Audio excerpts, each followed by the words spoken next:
Halo guys. Nah, kali ini kita sedang berada di kebun sawit. Kebun sawit ini sudah lama tidak pernah dirawat ya.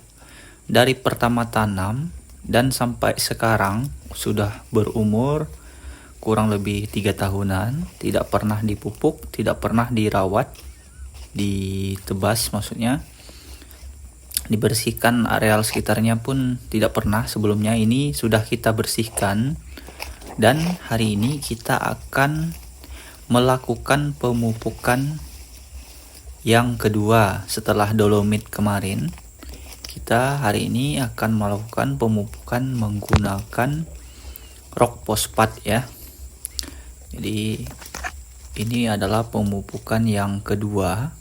Setelah dolomit kita lakukan pemupukan menggunakan rock fosfat dengan dosis 1 kilo per batangnya ya. Nah, ini adalah gambaran pohon sawit yang tidak pernah dipupuk ya sama sekali dari awal tanam. Jadi bagi teman-teman yang memiliki kebun sawit, sebaiknya teman-teman harus merawat kebun sawit secara maksimal agar hasilnya pun bisa maksimal di kemudian hari ya. Jadi kalau sawit tidak terawat, nantinya teman-teman bisa menyesal karena kalau tidak dirawat hasilnya tidak akan bisa bagus ya. Seperti ini contoh kebun yang tidak pernah terawat. Sebelumnya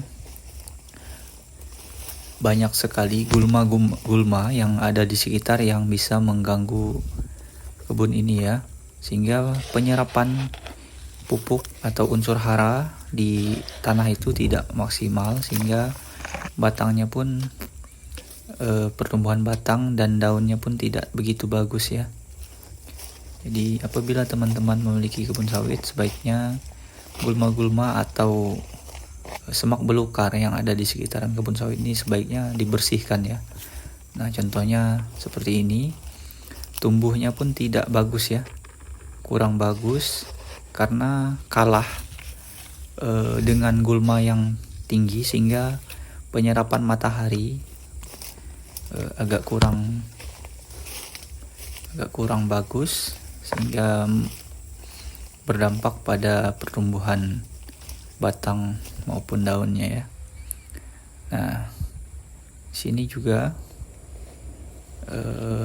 ada sawit yang sebelumnya semak belukar sangat lebat sekali. Sudah perlahan kita bersihkan, nanti akan kita semprot lagi ya.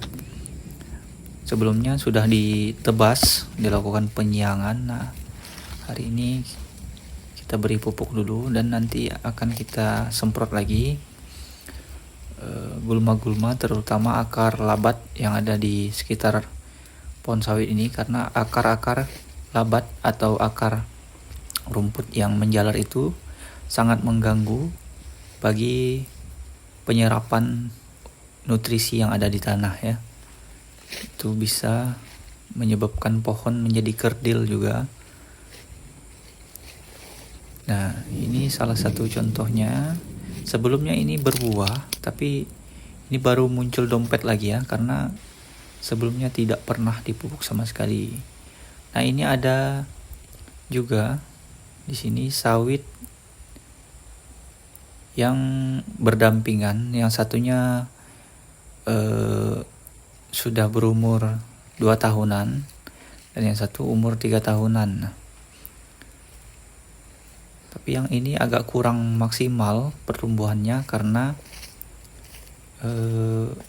sebelumnya itu dipenuhi tumbuhan rumput yang sangat tinggi, sehingga pertumbuhan sawitnya menjadi jelek ya. Nah, ini sudah berumur 3 tahunan lebih, hampir 4 tahun. Buahnya cukup bagus ya guys.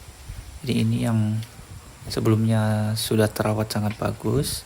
Walaupun tidak pernah dipupuk, ini buahnya cukup bagus guys, karena dari bibit dan penyerapan unsur haranya lumayan bagus di sini. Nah, Ini contohnya. Ini ada beberapa batang ini sebagai pembatas tanah sebelumnya, tapi pertumbuhannya cukup baik. Nah, tapi yang satu ini karena ini sering digenangi air jadi batangnya itu agak kecil ya. Dan daunnya pun kuning, tidak seperti sawit-sawit yang ada di sebelahnya ini. Nah, ini sangat bagus sekali pertumbuhannya, buahnya pun cukup lebat dan besar-besar ya. Nah, ini sebelumnya sudah kita kasih dolomit ya.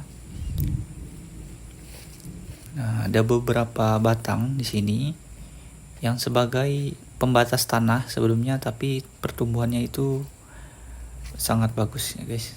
Nah, ini pun buahnya sudah banyak dimakan tikus. Kita nanti akan beri racun tikus di sekitaran situ ya, supaya buahnya tidak lagi dimakan tikus. Inilah buahnya, cukup mantap ya, keliling buahnya. Tapi kita akan beri pupuk lagi supaya lebih besar hasilnya nanti. Terima kasih yang sudah menonton, sampai jumpa di video selanjutnya.